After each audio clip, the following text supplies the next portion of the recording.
Hi friends, எல்லோரும் நல்லா இருக்கீங்கன்னு நினைக்கிறேன். ஆக்சுவலி நேற்றுக்கு ஒரு யூடியூப்பில் ஒரு வீடியோ போட்டிருந்தேன் ஃபாஸ்ட் இருக்குன்னு சொல்லிவிட்டு. அப்போ சர்ச் மக்கள் கொஞ்சம் பேர் எங்கிட்ட கேட்டாங்க, ஏன் இப்படி போட்டு இல்லாததெல்லாம் சொல்லிகிட்டு இருக்க, அப்படி இருக்குன்னு சொன்னால் நீ வாய்ஸ் கிளிப்பை போடு அப்படின்னு சொல்லி போட்டாங்க. இப்போ வாய்ஸ் கிளிப்பை போடுறதுல ஒரு விஷயம் இல்லை, அவருக்கு ஒரு டைம் கொடுத்துருக்கேன், அதனால் அது வரையும் கொஞ்சம் பிடிச்சி வச்சுருக்கேன். பட் உங்களை நம்ப வைக்கிறதுக்கு ஒரு சின்ன சாம்பிள், அதாவது அவர் பேசுனதுக்கு கண்டினியூட்டி, அது பேசி முடித்ததுக்கப்புறம் இன்னொரு விஷயம் பேசுகிறாங்க, சர்ச்சில் நடந்த ஒரு விஷயம் பேசுகிறாங்க, அதை அந்த வாய்ஸ் கிளிப்பை நான் இப்போ போட்டு விட்றேன். அப்போ புரியும் உங்களுக்கு எங்கே பேசுகிறாங்க, யார் யார் பேசுகிறாங்க என்னென்ன புரியும். ஏன்னா அவருக்கு ஒரு டைம் கொடுத்துருக்கு, அந்த டெட்லைனுக்கு முன்னாடி பண்ணுறது தப்பு. பார்ப்போம் அவர் கரெக்ட் பண்ணுறாரா பார்ப்போம். எங்களுக்கு யார் இதுக்கு பின்னாடிங்கிறது தான் தெரியணும். சரியா? சரி, அந்த வீடியோ கிளிப்பை போடுறேன். போட்டுட்டு அதுக்கப்புறம் சண்டே கிளாஸ் செக்ரட்டரி அவங்களுக்கு 1-2 விஷயங்கள் சொல்லணும். கோபம் எதுவும் சொல்லவில்லை உங்கள்கிட்ட, கொஞ்சம் உங்களுக்கு சில விஷயங்கள் தெரிஞ்சிருக்கணும். அது மாதிரி சர்ச்சில் உள்ள மக்கள் ஒரு விஷயம் யோசிச்சுக்கிடுங்க, யாருமே இந்த விஷயத்தில் குறுக்கே வராதிங்க. அதாவது 2 வருஷமாக என் மனசில் அடக்கிட்டு இருந்ததை இப்போ வீட்டில் சொல்லியிருக்கேன். அவ்வளோ தூரம் மோசமாக பேசினார் இவர். எங்கள் குடும்பத்தை பற்றி மட்டும் 2 குடும்பத்தை கம்பைன் பண்ணி பேசியிருக்காரு. அப்படின்னு சொல்லும்போது ஒவ்வொருத்தர் குடும்பத்தில் வந்தால் தான் தெரியும். அது வெளியிலேருந்து வந்த ஒரு ஃபாஸ்ட்டு பேசுகிறதுக்கு வாய்ப்பு ரொம்ப கம்மி. 1 வருஷத்துலலாம் மொத்த டீட்டெயில் எடுக்கிறதுல நம்ம இங்கே இருக்கிற ஒரு ஆள் சொல்லித்தான் அவருக்கு தெரிஞ்சிருக்கணும். அதாவது நான் 10 வருஷம் 15 வருஷத்துக்கு முன்னாடி நடந்த விஷயம் இல்லை. ஏதோ ஒரு காலத்தில் மாறி மாறி சண்டை போட்டு இப்போ குடும்பங்களெல்லாம் ஒன்றா இருக்க நேரத்தில் அந்த பிரச்சனையை புதுசாக கிளப்பி பிரச்சனை கொண்டு வர பார்க்குறாரு. அதுதான் பிரச்சனை. இப்போ முன்னாடி இருக்க பிரச்சனைகள் இருந்திருக்கும், சண்டைகள் இருந்திருக்கும், அதை திரும்பவும் கொண்டு மாறி மாறி அடிக்கைக்கு பிளான் பண்ணுறாரு. அதனால தாங்க அவருக்கு ஒரு டைம் கொடுத்துருக்கோம். இப்போ எங்கள் ஃபேமிலியிலேருந்து அவர் என்ன சொல்கிறாங்களா சரி எனக்கு தெரியாது. பட் இதுக்கான எஃபெக்ட் நான் கட்டாயம் கொடுக்கத்தான் செய்வேன். ஏன்னா எனக்கு என் குடும்பம் முக்கியம். என் குடும்பத்தோட என்ன சொல்கிறது ஒற்றுமை எனக்கு முக்கியம். இப்படிப்பட்ட நாதாரிகளெல்லாம் நான் பாஸ்டராக்குன்னு சொல்லிட்டு தோண போல பேசுறதுக்கு நாங்கள் விட்டுட்ருக்க முடியாது. நான் விட்டுட்ருக்க மாட்டேன். அதுக்கு என்ன கொடுக்க வேண்டிய இருந்தாலும், என்ன பதில் கொடுக்க வேண்டியது நான் கொடுக்கத்தான் செய்வேன். ஆக்சுவலி பழைய அலிசனாக இருந்து இதுக்கு முன்னாடி கை நீட்டி இருப்பேன். நான் வேண்டாம், ஏன்னா அப்பாட்ட சில விஷயங்களை ப்ராமிஸ் பண்ணியிருக்கேன் சர்ச் விஷயத்தில். அதனால தான் பொறுமைக்கு அந்த எண்டில் இருக்கேன். அதனால் அந்த ஏரியா தீயில் எண்ணெய் கோரி விட மாதிரி 1-2 அரலூஸ்கள் நேற்றுக்கு தொடங்குச்சு. நீங்கள் ஒரு விஷயம் யோசிச்சு விடுங்க, நீங்கள் என்கிட்ட மோதும்போது பார்த்து மோதுங்க, மாறி கட்டாயம் செய்யணும். அது யங்ஸ்டர்ஸாக இருக்கட்டும், யாராக இருக்கட்டும், நெவர் மைண்ட். நேற்றுக்கு ஒரு எஃபெக்ட் மாறி ஒட்டனை கொடுத்தேன். என்னையெல்லாம் யார் என்னன்னு கூட பார்க்க மாட்டேன். அதுக்கு பதில் கரெக்டாக இருக்கும், கொடுக்கவும் செய்வேன், வச்சு கிழிச்சு போடுவேன். ஒரு மொத்தம் நார மாதிரி எல்லாருக்கும் முன்னாடி போடவும் செய்வேன். எனக்கு அதுவும் சொல்லலை. எனக்கு ஒரு விஷயம், நீங்கள் 4 பேர் சேர்ந்துருந்து நக்கல் அடிக்கிறது, நான் அப்படி நக்கல் அடிக்கிறேன், எல்லோரும் பார்க்கட்டுன்னு சொல்லி போட்டு விட்ருவேன். அவ்வளோதான். சரியா? அதனால் என்கிட்ட மோதும்போது கவனம் மோதுங்க. அது மாதிரி ஃபாஸ்ட்டுக்கு சப்போர்ட் பண்ண போகிறோம் அப்படின்னு சொல்லிட்டு அலிசனை மோசமாக காட்டணும்னு சொல்லிட்டு, அலிசனுக்கு ஆக்சுவலி என்ன நிலைச்சுன்னா ஒரு புதிய பழக்கமாக்கும் அலிசனை மாட்டி விடுறதுக்கு. இப்படியாகும் பைசா வாங்கிட்டு யாருக்கும் கொடுக்கறதில்ல, அப்படி ஒரு ப்ரோப்பகண்டா. இப்போ நேற்றுக்கு ஒரு விஷயம் அறிஞ்சேன்னா, யாரோ சர்ச்சில் அலிசனை உடக்க வரவலாம், அதுக்கெல்லாம் ஆள் செட் பண்ணி வச்சுருக்காங்களாம் பொம்பளைங்க. நீங்கள் என்ன வேணால் செட் பண்ணி வைங்க, நீங்கள் வரும்போது ஒரு விஷயத்தை பார்த்துடுங்க, அலிசன் வாங்கியிருந்தான்னு சொன்னால் எவிடன்ஸோடு வரணும். புரியுதா? கொடுக்கலன்னு உள்ள எவிடன்ஸ் வேணும், தந்ததுக்குள்ள எவிடன்ஸும் வேணும். சும்மா எங்கள்கிட்ட எப்படியாக்கும் வாங்கியிருக்கான்னு சொல்லிட்டு மொட்டைக்கு வராதிங்க, நாரி போயிடும். சரியா? அப்படி ஒரு நியூஸ் கேள்விப்பட்டேன். அது உங்கள் சாமர்த்தியம். ஏன்னா இது வரைக்கும் பலரும் அப்பா இருக்க டைமே என்கிட்ட இப்படியா கொடுத்துருங்கன்னு சொல்லி அப்பாட்ட வாங்கின ஆளுங்கள்லாம் உண்டு. அப்பா என்ன நினைச்சுன்னா இப்படி தான் வாங்கியிருப்பான்னு உள்ள கணக்கு கொடுத்துருவாங்க. என்கிட்ட கேட்க மாட்டாங்க. அப்புறம் கடைசியில் கேட்கும்போது வாங்கினது ஒன்றா இருக்கும், கொடுத்தது ஒன்றா இருக்கும். அதனால் உங்களுக்கு என்ன உண்டோ கேஸ் கொடுக்கணும் கொடுக்கலாம், எதுவாக இருந்தாலும் கொடுக்கலாம். எவிடன்ஸோடு போங்க, மொட்டையாக போகாதீங்க. ஃபாஸ்டர் பின்னாடி இருந்துட்டு அங்கே ஒன்றும் செய்ய மாட்டார். சரியா? எங்கள் ஃபேமிலி எனி ஃபாஸ்ட்டுக்கு சப்போர்ட்டுக்கு வர மாட்டாங்க. அதனால் கோர்ட்டு கேஸுன்னு போகும்போது அலிசனு குடும்பம் அங்கே அலிசனுக்கு சப்போர்ட், எனக்கு சப்போர்ட் பண்ணவங்களும் இல்லை, அது ரெண்டாவது. ஆனால் உங்களுக்கு சப்போர்ட் வர மாட்டாங்க. அதனால் அலிசன் எதுக்கும் போது எவிடன்ஸோடு வாங்க. சும்மா சீன் போட்டிங்கன்னா நீங்கள் தான் ஆரம்பிங்க. சரியா? சரி, ஓகே. அந்த வீடியோ கிளிப்பை போடுறேன். அதுக்கப்புறம் செக்ரட்டரிட்ட சில விஷயத்தை நான் சொல்லணும். ஏன்னா அவங்கள்ட்ட நேரடியாக சொன்னால் கேட்க மாட்டீங்க, அதனால தான் நான் இங்கே சொல்கிறேன். ஓகேவா? இதில் ஒளிவு முறைக்கெல்லாம் அங்கே ஒரு விஷயம் இல்லை. உங்கள்ட்ட கோவப்படுறதுக்கோ அப்படியெல்லாம் எதுவுமே கிடையாது. உங்களுக்கு சில விஷயங்களை சொல்லணும். அதனால 150 ரூபா சொல்லுவேன் சிக்கன் பிரியாணி. அவன் 150 ரூபா சொல்லியான். 150 ரூபாய் தான் செய்து கொடுக்க முடியும். இப்போ அவன்கிட்ட பார்கெயின் பண்ணால் 130 ரூபாய் தருவான். இவனுக்கு நியாயம் 130 ரூபாய்க்கு அதை வாங்கி நம்ம 150 ரூபாய் விற்கணும்னா இந்த இங்கே பாயிண்ட் உண்டு. பயங்கர சூப்பராக இல்லை இருந்தது. 110 ரூபா ரொம்ப பிரமாதமா இருந்தது. நான் அதை பல ஆள்கிட்டையும் சொன்னேன், வீட்டில் ரொம்ப பிரமாதம். அது அன்னைக்கு நான் வாங்கி சாப்பிட்டு எனக்கும் அது பயங்கர டேஸ்டா இருந்தது. இப்போ நம்ம 110 ரூபாய்க்கு வாங்குறது அது 150 ரூபாய்க்கு மேல உள்ள அன்னைக்கு உள்ள ஒர்த்து. இப்போ இன்னைக்கு சிக்கன் அது இதெல்லாம் பயங்கர விலை ஆக்சுவலி. அதனால 150 ரூபாயில குறைஞ்சிருக்கும்.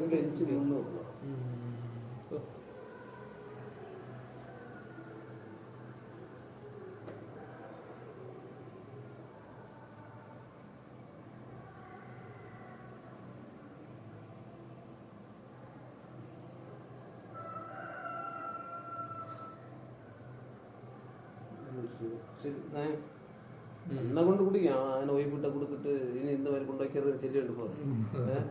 சரி சரி சரி சரி அவன் என்ன தேடி வந்ததுனால இந்த மாதிரி கோயிலில் கொண்டு வைக்காத. நீங்கள் இந்த வாய்ஸ் கிளிப்பை பார்த்துருப்பீங்க. இது அந்த அவர் பேசி அதுக்கு கண்டினியூட்டி தான். நான் கட் பண்ணி தான் போட்டிருக்கேன். பேசுனது போடுறதுக்கு டைம் கொடுத்துருக்கேன், அதுக்கு போட்டேன். அது மேட்ரு கிடையாது. இப்போ செக்ரட்டரி ஒரு விஷயம் பார்த்துக்கிடுங்க. இப்போ ஃபாஸ்டர் பேசியிருக்கிறது எங்கள் 2 குடும்பத்தை பற்றி பேசியிருக்காரு. உங்களுக்கும் அந்த இந்த 2 குடும்பத்துக்கும் ரொம்ப ரிலேஷன் உள்ள 2 குடும்பமாக்குவோம். எப்படின்னு சொல்லி வச்சோன்னா, எங்கள் குடும்பத்துலேருந்து உங்கள் குடும்பத்துலேருந்து ஒரு பிள்ளைய எங்கள் குடும்பத்துக்கு கொடுத்துருக்கீங்க. அதே மாதிரி எங்கள் குடும்பத்துலேருந்து ஒரு பிள்ளைய உங்கள் குடும்பத்துக்கு கொடுத்துருப்போம். அப்போ அந்த ஃபேமிலி பாண்டிங் எப்படி இருக்குன்னு பார்த்துக்குங்க. அப்போது ஃபாஸ்டர் பேசுகிற அந்த பேச்சு உங்களையும் சேர்த்து தான். சரியா? இந்த 2 குடும்பத்தை பேசும்போது அந்த 2 குடும்பத்தில் உங்கள் பிள்ளைகளும் இருக்காங்க. அப்போது நான் என்ன சொல்ல வரேன்னு சொன்னால், கண்ணை மூடிட்டு ஃபாஸ்டருக்கு சப்போர்ட் பண்ண போகிறேன்னு சொல்லிட்டு எங்கேயும் வாயை விடாதீங்க. ஏற்கனவே 2-3 இடத்துல நீங்கள் வாயை விட்டாச்சு. என் காதுக்கு வரவும் செஞ்சுது.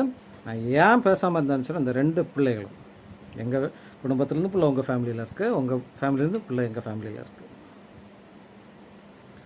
ஏன்னா இப்போ மாறி மாறி குடும்பத்தில் உள்ள பிரச்சனை வரடா. நான் 2 வருஷமாக அதை அடக்கி வச்சிருந்த ரீசனே தான்.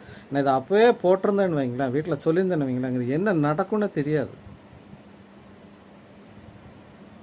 இப்போவும் நான் ஏன் போடுறேன் அப்படின்னு இல்லைச்சுன்னா, ஊர் மொத்தம் போய் சொல்லிட்டு நடக்காரு, ஜேசேராக்கும் ஜேசேராக்கும் ஜேசேராக்குன்னு. ஜேசேர் தோட்ட வார்த்தை ஒன்றும் செய்யல. தோட்ட வார்த்தை செய்யறது அத்தனையும் பாஸ்டர். ஜேசேர் என்ன செஞ்சார்? நான் இப்போ சொல்லேன், ப்ராமிஸ் சொல்கிறேன். ஜேசேர் இது வரைக்கும் பாலிட்டிக்ஸை பற்றியோ எதுவுமே என்கிட்ட அவர் பேசின ஒரே ஒரு காரணம், நான் கேஸுக்கு போகிறேன்னு சொன்னேன். இப்போ இல்லை, ஃபஸ்ட்டில் அவர் சொன்ன விஷயம், அலிசன் ஏற்கனவே கேஸ் நமக்கு தாராளம் இருக்குது, அதுக்கு பின்னாடி ஓடுறதுக்கு சரியாவா, நம்ம சர்ச்சை டெவலப் பண்ண பார்ப்போம் அப்படின்னு ஒரு வார்த்தை பேசினாரே தவிர, உங்களை மூட்டி விடுறதுக்கோ, இத்தனை மெசேஜ் நான் யூடியூப்பில் போட்டிருப்பேன், ஒரு வார்த்தை அவரை கமெண்ட் பண்ணவும் கிடையாது, என்கிட்ட எதுவும் பேசணும் கிடையாது. நீங்கள் என்ன நினைக்கிறீங்கன்னு சொன்னால், அலிசனுக்கு யோசிக்க தெரியாது, பேச தெரியாது, எதுவுமே தெரியாது, அப்படி தானே சார்? அலிசன் இங்கே தான் இருக்கேன், உங்கள் சர்ச்சில் தான் இருக்கேன், அலிசன் படிச்சிருக்கேன், முட்டாளெல்லாம் கிடையாது, பேசுறதுக்குள்ள தைரியம் உண்டு எனக்கு, புரியுதா? இங்கே ஒவ்வொரு வீட்டில் போய் இருந்துட்டு ஜெயசேகராக்கும் காரணம் ஜெயசேகர அலிசனை கிண்டிகிட்டு இருக்கேன்னு சொல்லுது இல்லையா? நீங்கள் எத்தனை பேரை கிண்டிகிட்டு இருக்கீங்க? சரி, டாபிக் மாறுது. செக்ரட்டரி கவனிச்சிக்கங்க, டாபிக் மாறிட்டு. ஸோ உங்களுக்கு யோசிச்சுட இன்னும் ஃபாஸ்ட்டாக சப்போர்ட் பண்ணி எங்கேயாவது வாயை விட்டீங்கன்னு சொன்னால் நான் அவருக்கு செய்கிற விஷயம் உங்களுக்கும் சேர்ந்து வரும். நீங்களோ உங்கள் பிள்ளைகளோ வந்து எனக்கு அதுன்னு சொல்ல இல்லையா, இது வரைக்கும் ப்ராப்ளம் இல்லை. எங்கேயும் கூட்டு சேர்ந்து எனக்கு ஆப்போசிட்டாவோ எங்கள் குடும்பத்துக்கு ஆப்போசிட்டாவோ செய்கிறதா இருந்தால் நீங்கள் சொல்லிடுங்க, எங்கள் குடும்பத்துக்கு உங்களை சம்மந்தம் இல்லைன்னு சொல்லிடுங்க. உங்களையும் என்ன செய்யணும்னு நாங்கள் பார்த்தோம். பட் அதே நேரம் எங்கள் குடும்பத்தில் ஒரு ஆளாக நீங்கள் இருக்கிறீங்க அப்படின்னு உள்ளது உங்களுக்கு மனசில் இருந்துன்னு சொன்னால் நீங்கள் உங்கள் வேலையை பாருங்கள், கரெக்டாக பாருங்கள். ஃபாஸ்டருக்கு சப்போர்ட்டாக எங்கேயும் பேசாதீங்க. இப்படி அக்கௌண்டன்ட் உங்கள் கூட இருக்காங்க, பாவம் விட்டு கொடுக்க முடியாது, அப்படி விட்டு கொடுத்தீங்கன்னா எங்கள் குடும்பத்தை நீங்கள் விட்டு கொடுக்க வேண்டியிருக்கும். ரெண்டில் ஒன்று நீங்கள் முடிவு பண்ணிவிடுங்க. அக்கௌண்டண்ட்டாக ஃபேமிலியானு பார்த்துக்கிடுங்க. இந்த அக்கௌண்டண்ட்டை பேசக்கூடாதுன்னு சொல்லலை, நீங்கள் பேசாமல் அதெல்லாம் விஷயம் வேறு. குடும்ப விஷயங்கள், இந்த கிண்டல் அடிச்சது, கேலி பண்ணுறது, இந்த மாதிரி விஷயங்கள் எல்லாம் வந்ததுன்னா அதுக்கு பதில் வேறு மாதிரி இருக்கும். நான் எப்போவும் சொல்கிறேன், நம்ம குடும்ப ரிலேஷன் என்னன்னு சொல்லியாச்சு உங்களுக்கு. இதுக்கு மேலே உங்களுக்கு சொல்ல வேண்டிய அவசியம் கிடையாது. உங்களுக்கு ஏதாவது கன்ஃபியூஷன், இப்படி அலிசன் தப்பாக சொல்கிறான் அப்படின்னு அதை கன்ஃபியூஷன் உண்டுன்னா உங்கள் அக்கா இருக்காங்க இல்லையா, அவங்க வீட்டில் போய் பேசுங்க. எல்லோரும் இருக்கும்போது போய் பேசுங்க, என்ன நடந்துட்டுருக்குன்னு பேசுங்க, யார் பிரச்சனைக்குங்களோட பேசுங்க. இல்லையா, சித்தப்பா இருப்பாங்க, சித்தப்பாட்ட பேசுங்க. ஒரு விஷயம் கிடையாது, நீங்கள் வந்து கிளாரிஃபை பண்ணதுக்கப்புறம் ஒத்துக்கிட்டா போகும். கண்மூடிட்டு நீங்கள் ஒத்துக்கிட வேண்டாம். உங்களை நேரே பேசணும்னு நேரே பேசியாச்சுன்னா அது வேறு மாதிரி போகும். உடனே இப்படியே அலிசன் ஆள் கூட்டு சேர்க்க, நான் யாரையும் கூட்டு சேர்க்க எனக்கு ஒன்றும் வேண்டாம். ஒரு பிரச்சனையை வேறு லெவலுக்கு போகிற நேரத்தில் குறுக்கே வந்து நிற்காதீங்கன்னு நான் சொல்கிறேன். சரியா? அது ஒன்று தான். இல்லாமல் உங்கள் வேலையில் எந்த தடத்துக்கும் நாங்கள் இல்லை, நீங்கள் செய்கிறத ஒழுங்காக செய்யுங்க. எனி ஃபாஸ்டருக்கு ஃபேவராகவோ ஏதாவது பேச்சு அங்கே வந்ததுன்னு சொன்னால் நீங்களும் ஃபாஸ்டர் கேங் நூலில் நீட்டாக வச்சுட்டு உங்களுக்கு சேர்த்து தான் வைக்கிறாப்பா இருக்கும். சரி, அது மாதிரி தம்பிமாருக்கு அன்பான வேண்டுகோள். உங்களுக்கு வந்து என்ன நடந்ததுன்னு தெரியாது. எலெக்ஷனுக்கு பிறகு தான் உங்களுக்கு தெரியும். எலெக்ஷன் இல்லை, அந்த 24th பிறகு உள்ள விஷயம் தான் உங்களுக்கு தெரியும். உங்களை பாடகு நீங்கள் பாடினதுக்கு நான் கோவப்பட்டேன், அதெல்லாம் ஒரு விஷயம் கிடையாது. இது விஷயம் வேறு. ஆழம் தெரிஞ்சால் மட்டும் நீங்கள் காலை விடுங்க. சரியா? நான் திரும்பவும் சொல்லுவேன், சில விஷயங்களை உங்கள் வயசுக்கு தகுந்த மாதிரி செய்யுங்க. வயசுக்கு மீறின வேலை செய்யாதீங்க. ஃபாஸ்டர் கூட இருக்காருன்னு சொல்லிட்டு சாடாதீங்க. ஃபாஸ்டர் போயிடுவார், மாட்டிட்டு முடிக்க நீங்களாக இருக்கும். அது நீ உங்கள் விருப்பம். அடுத்து இந்த கேர்டேக்கர்னு ஒரு ஆள் சொன்னேன். நீங்கள் என்ன சொல்லிட்டு நடக்கிறீங்கன்னு எனக்கு தெரியாது. பட் லிஸ்ட்டில் உங்கள் பேரும் இருக்கும். பாஸ்டர் கூட எங்கள் குடும்பத்துக்கு ஆப்போசிட்டாக செய்கிறதுக்கு லிஸ்ட்டில் உங்கள் பேரும் இருக்கும். தயவு செய்து ஒதுங்கிட்டீங்கன்னா நாங்கள் எதுவும் எங்களுக்கு வந்து சர்ச்சில் எல்லோரும் வேணும், எல்லா குடும்பங்களும் வேணும், எல்லோரும் ஒற்றுமையாக இருக்கும் நாங்கள் ஆசைப்படுறோம். இல்லை நான் இப்படித்தான் அடியிலோடைய ஆப்பு வைப்பேன்னு சொன்னால் வச்சு பாருங்கள், வேறு லெவலில் வந்து நிற்கும். நான் உங்கள்ட்ட பேரெலாம் இது வரைக்கும் அதில் சொல்லாத விஷயங்கள் இருக்குன்னு சொன்னால் உங்கள் குடும்பத்தில் உள்ள மரியாதை, அந்த மரியாதை காப்பாற்றிக்கிடுங்க. இது வந்து விஷயம் வேறு, சும்மா பதவிக்காக ஓட்டுக்காக உள்ள விஷயம் கிடையாது. இது வேறு லெவல். அதனால் கேர்டேக்கரும் தயவு செய்து உங்களுக்கு ஒதுங்கிறது பெட்டர். இன்னைக்கு யாருக்காக இருந்தால் திரும்ப நான் சொல்கிறேன், தேவையில்லாமல் மூக்கை நுழைக்காதீங்க. அலிசன் சில விஷயங்களை முடிவு பண்ணிட்டு தான் இறங்கியிருக்கேன், அதை செய்வேன். எனக்கு இதில் ரிசல்ட்டு தெரியணும். சரியா? கடைசியில் இது யார் கிளப்பி விட்டதுன்னு தெரியும் போது ஐயே இவ்வளோ நாள் இவையோ கூட இல்லை இருந்தவனை சொல்லிட்டு வாயை பழக்கக்கூடாது. அதுக்கு தான் உங்கள்ட்ட எல்லாம் வார்ன் பண்ணுறது. ஒதுங்கிருங்க. சர்ச்சு பாலிடிக்ஸில் என்ன கொண்டாடிட்டு போங்க, எங்கள் குடும்ப பாலிடிக்ஸில் தலையிடாதீங்க. சர்ச்சில் என்ன வேணாம் கொண்டாடுங்க, ஓட்டு வாங்காமல் போங்க, பொறுப்பில் நில்லுங்க. குடும்ப விஷயத்தில் தலையிடாதீங்க. ஃபாஸ்ட் குடும்ப விஷயத்தில் தலையிட்டிருக்காரு. குடும்ப விஷயத்தை தலையிட்ட கூட பிரச்சனை இல்லை. இவ்வளவு மோசமாக சொல்லிட்டு அவங்கள வச்சே அவருக்கு எல்லாத்தையும் சாதிக்கிறார். அதுதான் பிரச்சனை. இப்போ அவர் சொன்னது அது ரெண்டாவது விஷயம். இவ்வளவு தூரம் மோசமாக சொல்லிட்டு அந்த குடும்பத்தை வச்சு அவருக்கு வேண்டப்பட்ட பொறுப்பில் கொண்டு வர்றார். யோசிச்சு விடுங்க. சண்டே கிளாஸ் செக்ரட்டரி திரும்பவும் சொல்கிறேன், உங்கள் அக்கான்னு ஒரு மரியாதை உண்டு, உங்கள் ஃபேமிலிக்கு ஒரு மரியாதை உண்டு. மரியாதை கெடுத்துறாதீங்க. திரும்ப திரும்ப சொல்கிறேன், கெடுத்துறாதீங்க. அதனால் நீங்கள் வந்து பேசணும் அப்படி ஒன்றும் கிடையாது. நீங்களாக இருங்க, உங்கள் வேலையை பார்த்துட்டு போங்க, ஒரு பிரச்சனையும் கண்டுபிடினா இனி எங்கேயாவது கூட்டு சேர்ந்து நின்று இந்த என்னை பற்றியோ குடும்பத்தை பற்றியோ கிண்டல் கேலி பண்ணினீங்கன்னு சொன்னால் அது எஃபெக்ட் வேறு. ஃபாஸ்டருக்கு வாய்ஸ் கிளிப் இருக்கிறது போல் ஒரு வாய்ஸ் கிளிப்பு ரொம்ப நேரம் ஆகும். ஏன்னா என்கிட்ட நீங்கள் பேசின என்னெல்லாம் பேசியிருப்பீங்கன்னு எங்களுக்கு தெரியும், யாரை பற்றியெல்லாம் பேசியிருப்பீங்கன்னு உங்களுக்கே தெரியும் இல்லையா? அதனால் வேண்டாம், நமக்கு 2 பேருக்கும் ஒரு சண்டை வேண்டாம். சரியா? நீங்களாக இருங்க, நான் நானாக இருக்கேன். தேவையில்லாமல் எனக்கு விஷயத்தில் தலையிடாதீங்க. அது மாதிரி தான் இந்த பொம்பளைங்களுக்கெல்லாம் சொல்கிற விஷயம் அதுதான். இந்த ஒரு விஷயம் சொல்கிறேன், பெடக்கோழி கூவி விடியாது, சாவல் தான் கூவணும். அதனால் பொம்பளைகள் இப்போ ஃபாஸ்ட் இருக்கான்னு சொல்லிட்டு துள்ளு ஆளுகள் இருக்கீங்க இல்லையா, அடக்கி வாசிங்க. அது எங்கே இருக்கிறது சரி, எந்த இதில் இருந்தாலும் சரி. கோயிலில் வந்து நான் எந்த விஷயத்துக்கும் கேட்க மாட்டேன். இது வெளியில் வரும்போது அது வேறு மாதிரி போகும்.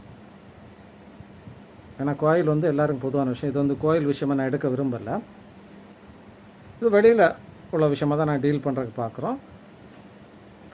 அவங்க என்ன பண்ணுறாங்க, நான் அப்படி தான் பார்க்குறேன். இது வெளியில் உள்ள விஷயமாக தான் நான் டீல் பண்ண பார்க்குறேன். நான் தயவு செய்து இதை கோயிலில் கொண்டு பாலிடிக்ஸ் ஆக்காதீங்க, வேறு லெவலில் போயிடும். ஓகேவா? ஓகே, பாய்.